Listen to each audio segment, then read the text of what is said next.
My husband said he was worried about my knees, but I knew what he really meant. He'd watched me hobble to the bathroom every morning, seen me icing my joints after every run, noticed that despite all that punishment, nothing was changing.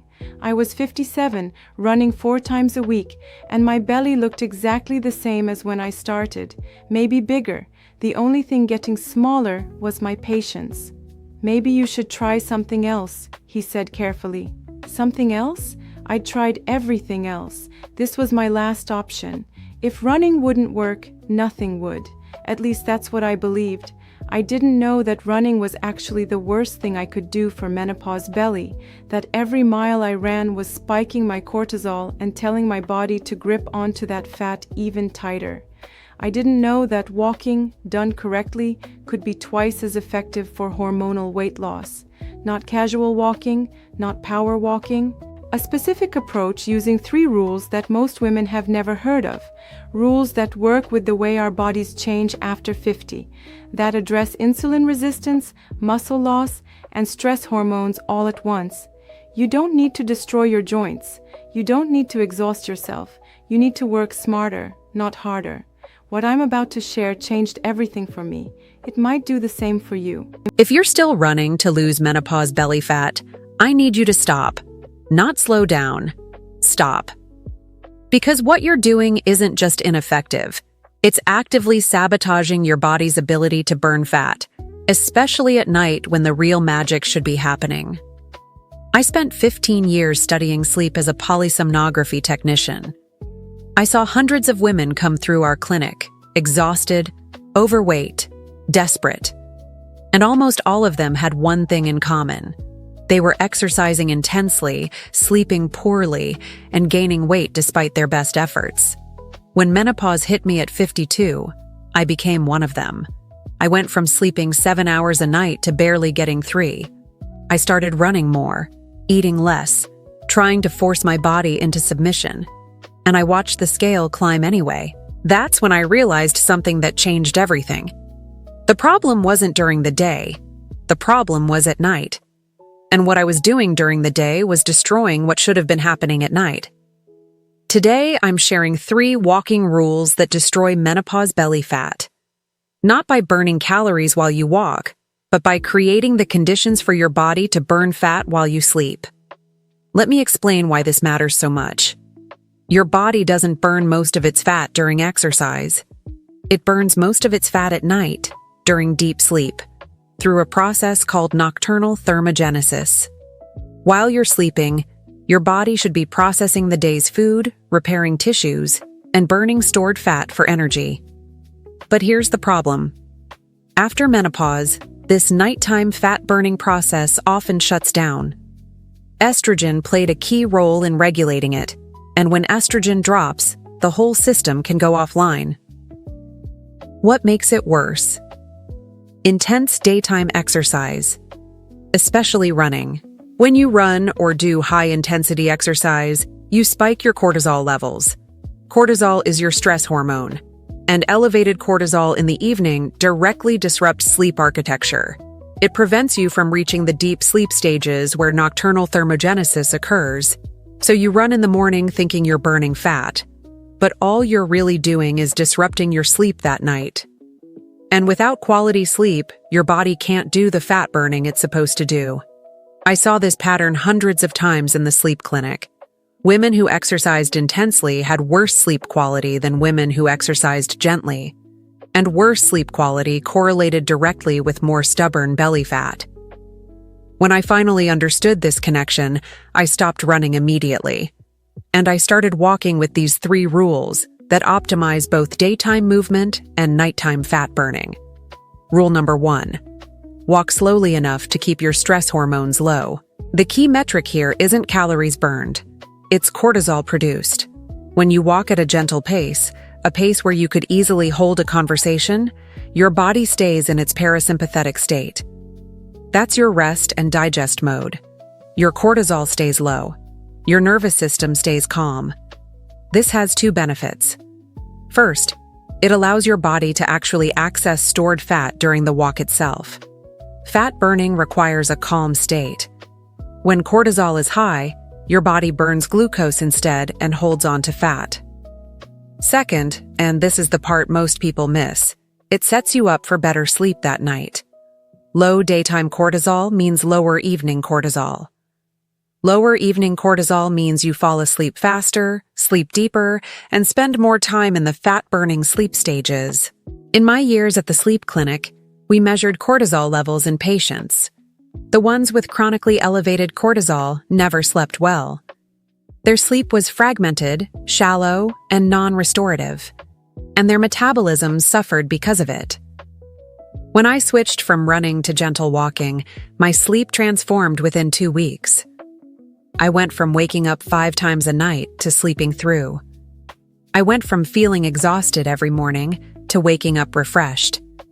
And my belly started shrinking because my body could finally do its nighttime work.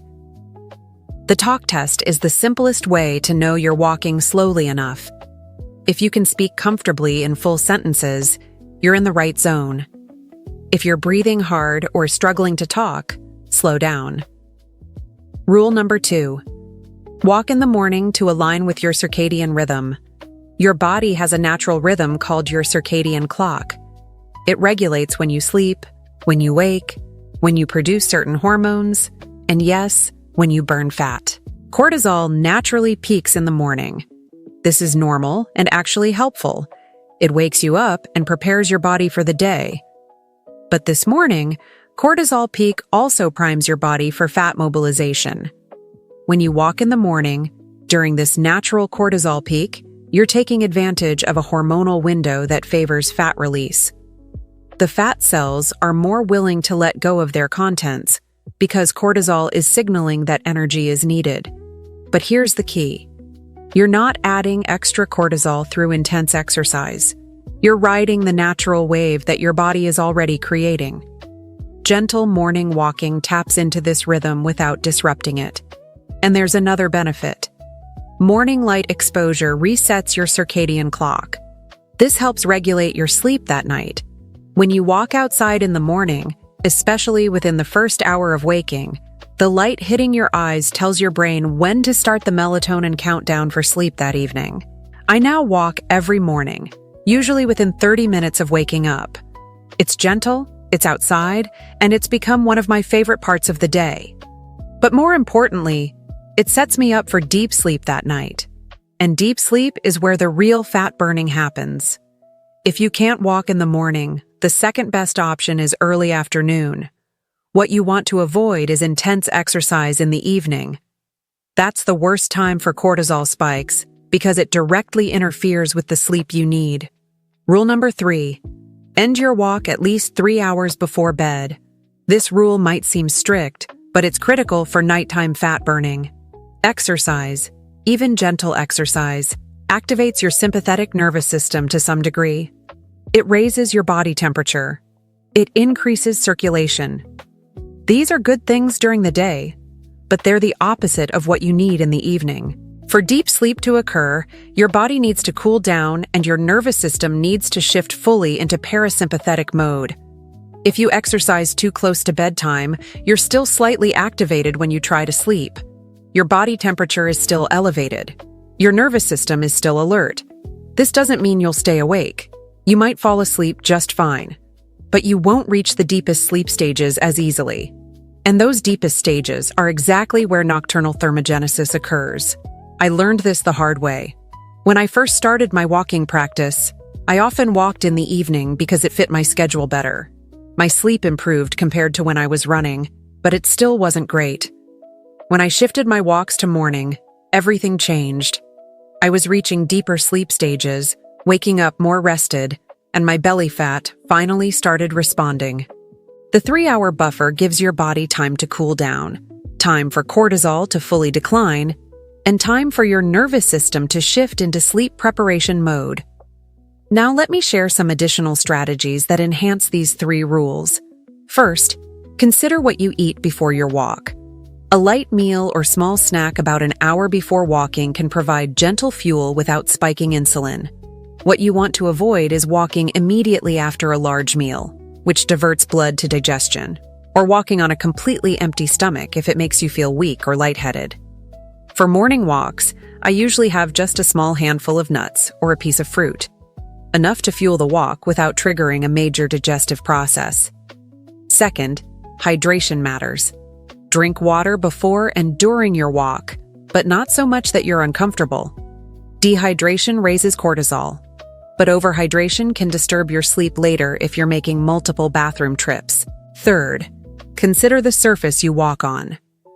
Natural surfaces like grass, dirt, or sand engage more muscle groups and require more balance than sidewalks. But more importantly, walking on natural surfaces, especially barefoot if possible, has been shown to reduce cortisol more than walking on hard surfaces. This practice, called earthing or grounding, involves direct contact between your feet and the earth. Studies show it can reduce cortisol, improve sleep quality, and reduce inflammation, all of which support nighttime fat burning. I try to include at least part of my walk on grass or trail when possible. Even just the last 10 minutes of my walk on a grassy area makes a noticeable difference in how I feel. Fourth, think about your mental state during the walk. If your mind is racing with worries, planning, or problem solving, you're producing cortisol even while your body is moving gently. I practice what I call calm walking. Before I start, I set an intention to be present. During the walk, when I notice my mind drifting to stressful thoughts, I gently bring my attention back to my breath, my footsteps, or my surroundings. This isn't meditation exactly. It's just conscious presence, and the difference it makes in my cortisol levels, and therefore my sleep quality, is significant. Let me share a few stories from women in our community who've implemented these walking rules. Nancy is 61. She used to run 5 miles every morning before work. She was proud of her discipline, but she hadn't slept well in 3 years, and her belly kept growing despite all that running.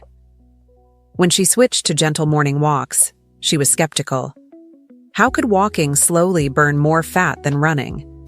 But within a month, her sleep quality had transformed. She was reaching deep sleep stages she hadn't seen in years. And by month 3, she'd lost 9 pounds, mostly from her belly. She told me she finally understood. The fat wasn't burning during her exercise. It was burning at night, while she slept, and her running had been stealing that sleep from her. Barbara is 57. She was an evening runner. After work, she'd hit the pavement hard, trying to burn off the stress of the day. Then she'd wonder why she lay awake for hours every night. When I explained the 3-hour rule, she was resistant at first. Evening running was her only time, but she agreed to try morning walks for 1 month. The change was dramatic. For the first time in years, she fell asleep within 15 minutes of going to bed. She stopped waking at 3 a.m., and her scales started moving in the right direction for the first time since menopause. Martha is 54. Her story is similar to mine. She worked in healthcare and understood the science of sleep, but she couldn't apply it to herself. She was exercising intensely, sleeping poorly, and gaining weight steadily. When she finally surrendered and tried these gentle walking rules, everything shifted. Her sleep improved first, within 2 weeks. Then her energy improved. Then, slowly, her belly started shrinking. She told me the hardest part was accepting that less effort was the answer. Her whole life, she'd been taught to work harder. Accepting that gentleness was more effective took a real mental shift. These stories are common. Almost every woman who makes this shift sees improvements in sleep quality within the first 2 weeks, and improvements in belly fat within the first 2 months. Let me also address some common questions I get about these rules. Question 1. What if I simply can't walk in the morning? Life doesn't always allow for morning walks. If you absolutely cannot walk in the morning, walk in the early afternoon. Just make sure you're done at least 3 hours before bed. And try to get some morning light exposure even if you can't walk, just sitting by a window or stepping outside for a few minutes. Question 2. How long should my walks be? For optimal benefit, I recommend 45 to 60 minutes. But even 30 minutes of gentle walking is beneficial. The key is consistency. A shorter walk every day is better than a long walk once a week. Question 3. What if my sleep is already terrible? These walking rules will help, but they're not a complete solution for severe insomnia. If you've been struggling with sleep for years, you may need additional support. That said, these rules are a crucial foundation. Many women find that fixing their exercise habits is the first domino that starts everything else improving. Question 4. Can I still do other exercise? Yes, but be thoughtful about timing. Strength training is excellent for menopausal women and can be done in the afternoon without disrupting sleep. Just avoid anything intense within 3 hours of bedtime. And consider whether your current exercise routine might be contributing to sleep problems. Now, here's something important I need to share with you. These 3 walking rules work. I've seen them work for myself and for many women in our community. But I also need to be honest about something I discovered along the way. Even when you're walking gently, walking in the morning, and giving yourself time to wind down before bed, your nighttime fat burning might still be compromised. Many postmenopausal women have developed what researchers call thermogenic resistance. It's like the fat-burning machinery has rusted and won't turn on even when conditions are right. This was frustrating to discover. I was doing everything right with my walking. My sleep was improving, but my belly fat was still stubborn. That's when I learned about certain compounds that specifically target nighttime thermogenesis. Research on green tea extract, Himalayan ginger, and Seville orange peel showed that they can help restart the fat-burning process even while you sleep. And because they don't contain harsh stimulants, they don't disrupt sleep quality. Many women in our community have started using a specific formula that combines these thermogenic compounds in doses designed to work overnight. What makes it different from daytime fat burners is that it activates thermogenesis gently, without the jittery energy that would keep you awake. I'll leave a link in the pinned comment if you want to learn more. But whether you try it or not, these 3 walking rules will start improving your sleep quality and setting up your nighttime fat burning today. Let me give you a practical plan for implementing these rules. This week, focus on timing. Move your walks to the morning if possible, or at least make sure they're finished at least 3 hours before bed. Next week, focus on pace. Use the talk test to make sure you're walking slowly enough. Resist the urge to push harder. Remember, this isn't about burning calories during the walk. It's about setting up your sleep. The week after, focus on presence. Practice calm walking. Set intentions before you start. Bring your mind back to the present when it wanders. By week 4, these rules should feel natural, and you should be noticing improvements in your sleep quality. Better sleep means better nighttime fat burning, and better nighttime fat burning means a flatter belly over time. I want to share something personal with you. When I worked in the sleep clinic, I helped hundreds of women with their sleep problems. I ran tests, interpreted data, recommended interventions, but I never truly understood what they were going through until menopause hit me. Those 3 months of severe insomnia were the darkest time of my life. I felt like I was losing my mind. I gained 18 pounds in weeks. I became dependent on pills that gave me fake sleep, but never true rest. What saved me wasn't a better pill. It wasn't forcing myself to exercise harder. It was understanding the connection between what I did during the day and what happened at night. It was realizing that my body burns fat at night if I let it. These walking rules aren't just about exercise. They're about respecting your body's natural rhythms. They're about setting up the conditions for healing to happen while you sleep. Now, I want to be transparent about one more thing.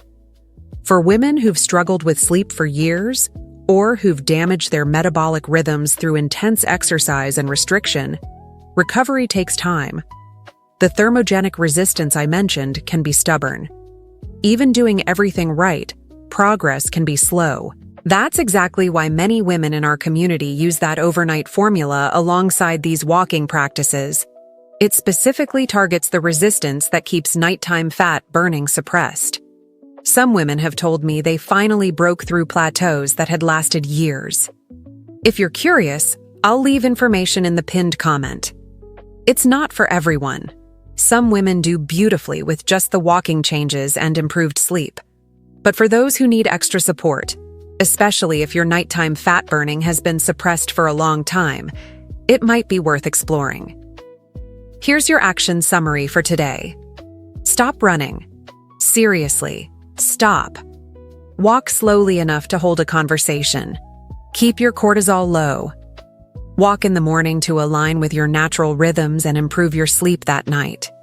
Finish your walks at least 3 hours before bed to give your body time to prepare for deep sleep.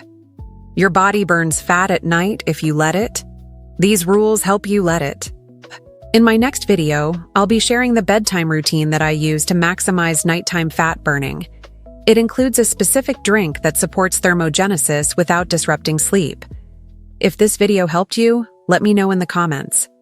Tell me how your sleep has been lately and whether you think your daytime exercise might be affecting it. I read every comment and I love hearing about your experiences. You've spent enough time fighting your body during the day and then wondering why you can't sleep at night. It's time to work with your natural rhythms. I'll see you in the next one.